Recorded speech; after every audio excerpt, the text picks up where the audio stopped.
આપણે કોઈને કહેતા સાંભળ્યા હશે કે યાર હું બહુ ઓવર ઇમોશનલ છું, હું ઓવર સેન્સિટિવ છું, આ ઇમોશન્સને કઈ રીતે મેનેજ કરું? ઇમોશન્સને મેનેજ કરવા માટે સૌથી અગત્યનું સ્ટેપ છે ઇમોશન્સને ફીલ કરવા અને પછી એક્સેપ્ટ કરવું, લાગણીઓને ઓળખવી અને અનુભવવી.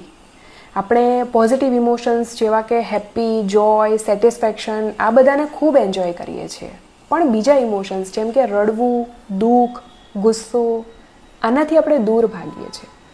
કોઈ પણ ઇમોશન્સથી દૂર ભાગવાને બદલે એને ઓળખીને એનું એનાલિસિસ કરવું એ અગત્યનું બને છે.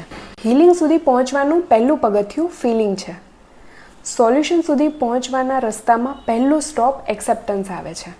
તો જ્યારે પણ તણાવ કે બેચેની ફીલ થાય ત્યારે એને અનુભવો, એના ઉપર ધ્યાન આપો કે હા હું દુઃખી છું, હું ગુસ્સે છું, મને રડવું આવે છે અને એને સ્વીકારો. સ્વીકૃતિ એ ઇમોશનલ મેનેજમેન્ટનું પહેલું પગથિયું છે.